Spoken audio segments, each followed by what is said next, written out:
What does Israel respond to? Israel is responding with psyops. Psyops क्या मतलब होता है?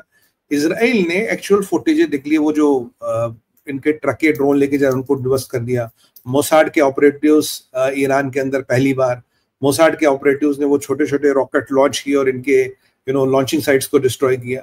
जो मोसाड ने एक्टिविटी की, वो छोटे ड्रोन आए, उनका जो मिसाइल वाला वो कैनिस्टर फॉर्म मिसाइल होते हैं जिनको बेसिकली एक साथ जोड़ के लॉन्च किया जाता, उसको उन्होंने मोसाड ने कैसे बर्बाद किया। ये मोसाड ने छोटे छोटे हर चीज जो भी मोसाड ने क्लेम की उसका एक वीडियो जारी किया।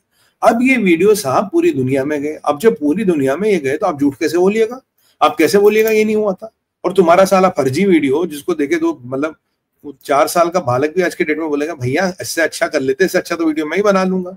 और वो फर्जी वीडियो और ये मोसाड के actual video with date and time stamp with coordinates, कौन सी जगह किस समय टाइम स्टैम्प कैसे ठोका किसको ठोका।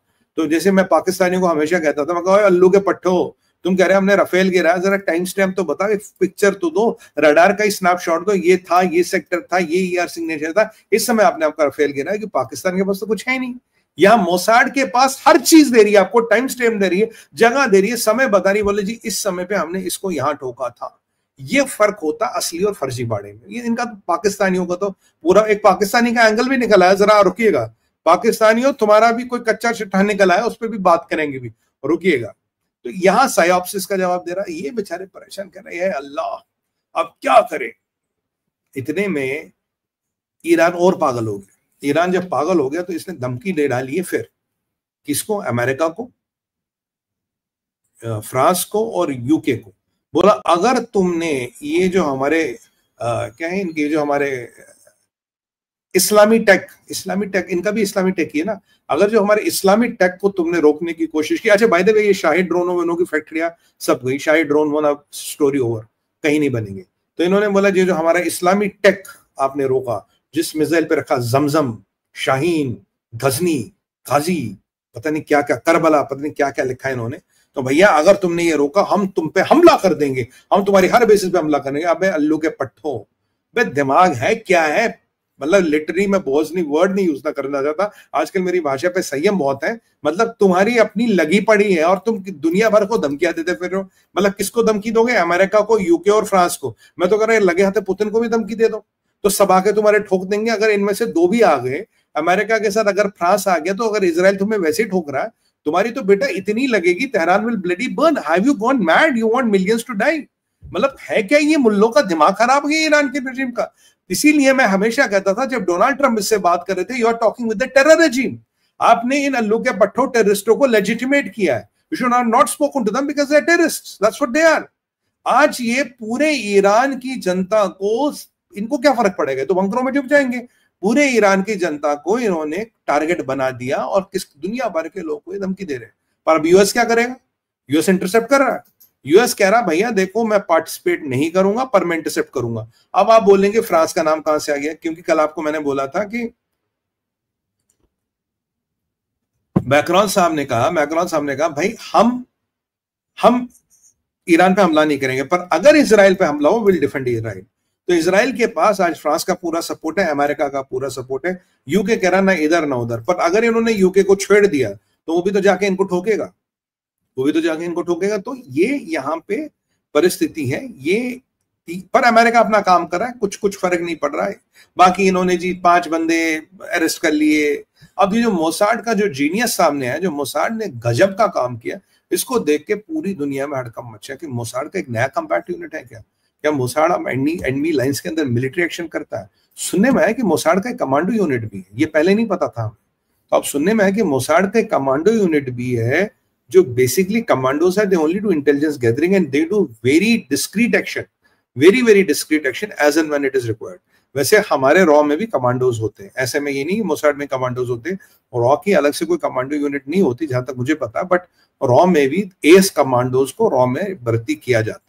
तो मोसाड में भी ठीक उसी तरह से कमांडो यूनिट था जिसने ये जाके काम कर दिया। और ये सोचते रह गए हाय अल्लाह क्या हो गया, किसने मारा, कैसे मारा। अब दुनिया भर में प्रतिक्रिया आ गई, सब आ गई। अब आप सोच रहे होंगे कि भारत क्या कर रहा, भारत साइलेंट क्यों? भारत ने कहा भाई अल्टीमेटली पीस भी, भारत साइलेंट है। भारत का लगभग टैसिट सपोर्ट इजराइल को, भारत ने कंडेम नहीं किया, भारत ने युद्ध विराम की बात नहीं की। मोदी जी हमेशा इजराइल के साथ रहे और पूरा भारत, मोदी जी का पूरा भारत कहीं ना कहीं इजराइल और हमारे भाई जो यहूदी है उनके साथ हम खड़े हैं। ये तो आप और हम सब खड़े हैं, इसमें कोई डाउट नहीं है। अगर मैं भी छोटा सा 1 मिनट का पोल चलाऊं, how many of you support Israel? Can we have a very small snap poll? I want to give a feeling to these bastards who are watching from the other side. जरा तुम देखो कितना भारत, ये भारतीय है normal, आप कुछ अपना नाम बदल के आए होंगे पाकिस्तानी। जरा आप team, can you show the comments? If you support Israel, say yes. If you don't support Israel, say no. I just want a snap poll. Very quick. We'll take a minute, then we'll go back to the topic. Can we have the poll, please? I want to give an impression to these people. ये देखिए common भारतीय लोग, हमारे common भाई बहन, ये कोई मंत्री संतरी, ये कोई ऐसे पॉलिटिकल लोग नहीं है, ये सारे लोग हैं जो हमारा भारत को बनाते हैं। Yes yes yes yes yes yes yes yes Israel. ये देखिए, ये मैं आपको भारत विचार पे एक लोगों की ताकत दिखाता हूं, इसलिए मैंने कहा ना, लोग देश और धर्म का प्लेटफॉर्म है भारत विचार। और क्योंकि मैं आपको बता रहा हूँ क्यों। वेरी गुड, वेरी गुड, समझ गया। Thank you, good good guys, thank you very much, thank you very much, thank you very much. Can we have the comments of the screen? Thank you, मैं आपको बहुत आभारी हूँ। Thank you very much for the support, thank you. ये देखिए, ये common भारतीय, common भारतीय, भारत में कोई डेमोग्राफी नहीं, कोई ईस्ट वेस्ट नॉर्थ साउथ का कोई फर्क नहीं। हम कहते हैं यस वी सपोर्ट इजराइल, हमें इजराइल को सपोर्ट करना चाहिए, और हाँ हम इजराइल को सपोर्ट करेंगे। भारत साइलेंट क्यों? भारत इसलिए साइलेंट है, भारत को पता है ये सिविलाइजेशनल लड़ाई है, भारत को पता है ये कोई नॉर्मल लड़ाई नहीं। रशिया यूक्रेन में एक जमीन की लड़ाई थी, एक वर्चस्व की लड़ाई थी। भारत वहां बोला सीज फायर करो, भारत बोला वारों को, भारत ने यहां नहीं बोला सीज फायर करो, और बोलना भी नहीं चाहिए क्योंकि ये इस्लामिक हेजेमनी की लड़ाई है। Bharat knows it's a civilizational war, Bharat knows it's a civilizational war. Then why should Bharat try to save Iran? Bharat should not try to save Iran. और भारत ने नहीं कहा, क्योंकि हमें पता भाई ये सिविलाइजेशनल वॉर है, ये रुकेगा नहीं। और मैं आपको बताऊं, फिर न्यूक्लियर कार्ड टेबल पे आ गया है। Nuclear card is back on table. अब बोलोगे न्यूक्लियर टेबल कैसे आ गया? कल एक ईरान का पार्लियामेंटेरियन था, उन्होंने कहा जी हम शुरा काउंसिल के मेंबर हैं और हम इस्लामिक देशों से गुजारिश करते हैं कि वो हमें अपना व्हाट यू कॉल अपना न्यूक्लियर बम दे दे। अब किस इस्लामिक देश के पास न्यूक्लियर बम है? पाकिस्तान के पास न्यूक्लियर है। तो पाकिस्तान, क्या पाकिस्तान ईरान को न्यूक्लियर बम देगा? अबे जिहादियों, एक बात तो समझो, मान लो पाकिस्तान ने तुम्हें बम दे भी दिया, 1 दे दिया, 2 दे दिया, 3 दे दिया, एक बात सोचो, इजराइल के पास कम से कम 300 न्यूक्लियर वॉरहेड रखे, उनके मिसाइल्स डिप्लॉयड होंगे, उनके सबस में ट्रायड होगा, वो तो तुम्हारी मतलब मिट्टी को जला के लाल कर देंगे। You bloody idiots, you still want to try a nuclear bomb? क्या किराए पे न्यूक्लियर बम मिलता है? क्या ये न्यूक्लियर बम क्या किराए पे कोई पाकिस्तान ने न्यूक्लियर बम इंशाल्लाह फाड़ दो? मतलब what will happen? You want to burn down the whole Middle East? कि आप पाकिस्तान से बम लेके इजराइल पे चलाओगे और ये पूरी दुनिया देखती रहेगी। You will bloody and up screwing everything, but इन्हें फर्क ही नहीं पड़ता कोई। देखिए, अब वॉर के इम्प्लीकेशंस क्या? आज एनर्जी के कॉस्ट ऊपर गए हैं, गोल्ड का कॉस्ट मैंने आपको बोला था ऊपर जाएगा, और एनर्जी का कॉस्ट शायद 10-12% ऊपर गया है, which was on the expected lines, और ऊपर जाएगा, क्योंकि इजराइल कह रहा है कि कम से कम मेरे पास 3 हफ्ते का कार्यक्रम है इनको ठोकने का। यहाँ गाजा में लफड़ा शुरू हो गया है, गाजा में फिर तंगे शुरू हो गए। अच्छा, हमास और हिजबुल्लाह बिल्कुल चुप है। हमास और हिजबुल्लाह की इतनी टाइट हवा की है, बिल्कुल चुप है, बिल्कुल चुप है। हाँ, ये क्या कहते हैं इसको, इस्लामिक वॉर मशीन जो कह रहा है कि भाई हमें शुरा काउंसिल के मेंबर, हमें न्यूक्लियर बम दे दो, ये सब कहने की बात है। अब ऐसे में जब पाकिस्तान से डायरेक्टली ईरान ने न्यूक्लियर बम मांगा है, ये पाकिस्तान तो इनका पार्टनर इन क्राइम है, ये पाकिस्तान इनके साथ हर चीज में संलग्न है। अब आपके दिमाग में एक सवाल होगा, ये जिहादी पाकिस्तान साइलेंट क्यों बैठा है? ये मेरे भी दिमाग में साइलेंट था यार, ये साइलेंट बैठे, इनका मुंह नहीं खुल रहा। ईरान से तो इतना लेना है, इतने नोट कमाए इन्होंने ईरान से, ईरान के साथ अब उल्टा सीधा काम करते, तो ये अल्लू के पट्टे पाकिस्तानी चुप क्यों बैठे हैं? भाई पहले तो खबर आई कि मुल्ला मुनीर को अमेरिका में रख दिया गया, ये I can not confirm this, but ऐसी खबरें है। वो अमेरिका गया था, अमेरिका कह रहा मैंने बुलाया नहीं, तो मतलब वहीं रख लिया क्या? कह रहा बेटा यहीं बैठ जाता, लड़ाई वड़ाई निपटती 2-3 हफ्ते, तो सरकारी मेहमान रहा। तो पाकिस्तान क्यों नहीं पाकिस्तान कुछ कह रहा? जो खबरें आ रही है, ऐसा माना जाता है कि पाकिस्तान ने ईरान को संभवतः हथियार दिए हैं और इसकी पोल खुल गई है। मतलब पाक टेक, अब एक अर्दोगन टेक था, एक इस्लाम टेक है, एक पाक टेक है।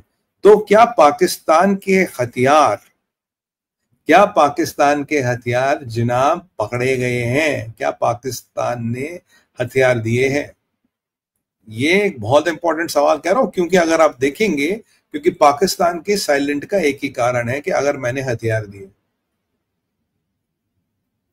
अगर खासकर वो हथियार दिए जो उन्होंने अमेरिका से जुगाड़ तुगाड़ करके लिए हैं, या अमेरिका कुछ बचा कुछ माल जो अफगानिस्तान में था अगर वो ईरान तक पहुंचा है, तो ये पहुंचाने वाला काम पाकिस्तान ने किया।